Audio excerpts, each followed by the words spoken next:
नमस्कार मंडळी, आज आपण अधिक मास म्हणजेच पुरुषोत्तम मास याबद्दल खूप महत्त्वाची माहिती जाणून घेणार आहोत. अधिक मास म्हणजे पुण्य कमवायचा महिना.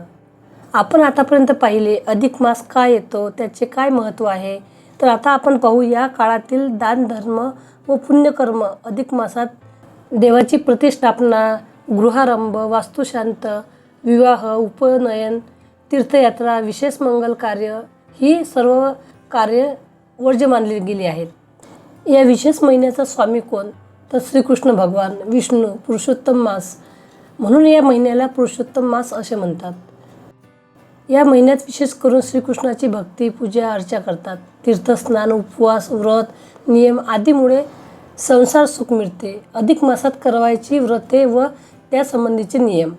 तर बघा, या महिन्यात पहाटे लवकर उठून थंड पाण्याने स्नान करावे. अंगाला सुगंधी उटणी लावावी.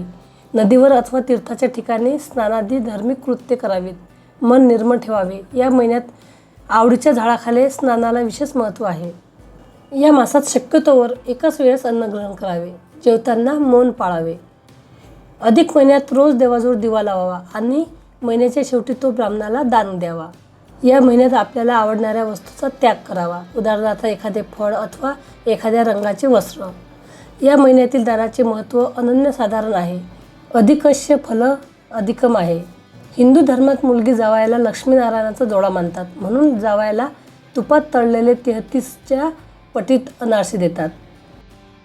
एका चांदीच्या अथवा तांब्याच्या तामणामध्ये अनारसे ठेवून त्यावर तांब्याचा दिवा ठेवून तो लावून जावयाला देतात. अनारसेऐवजी बत्ताशेही दिले जातात. तसेच मैसूर पाक वगैरेही जाळीदार पदार्थ द्यावयाचे असतात. या महिन्यात नारळ, सुपाऱ्या, फळं यासारख्या वस्तूसुद्धा 33च्या पट्टीमध्ये देऊन दान करतात.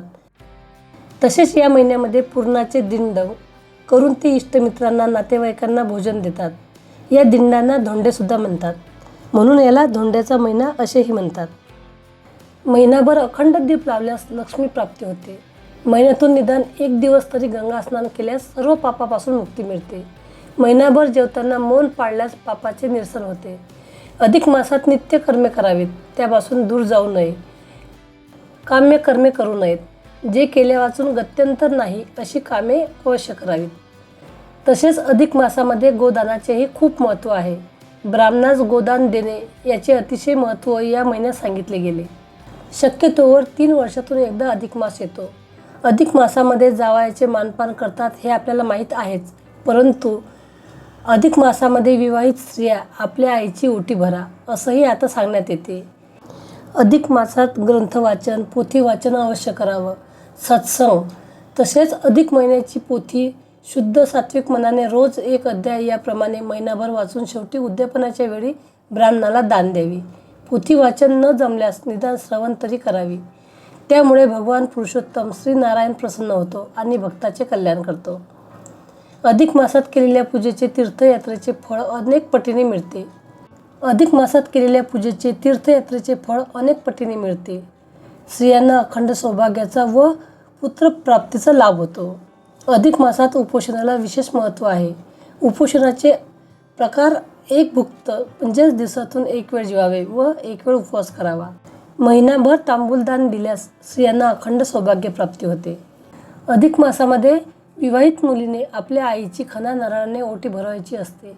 तसेच साडी देऊन तिचा सन्मान करायचा असतो. हे किती जणांना माहीत आहे? मी बऱ्याच ठिकाणी ऐकलेलं आहे की आता आईची ओटी मुलीने भरावी. तर हे कितपत योग्य आहे ते कमेंट करून अवश्य सांगा. व्हिडिओत दिलेली माहिती तसेच व्हिडिओ आवडल्यास व्हिडिओला लाईक करा, शेअर करा, कमेंटसुद्धा करा. धन्यवाद मंडळी.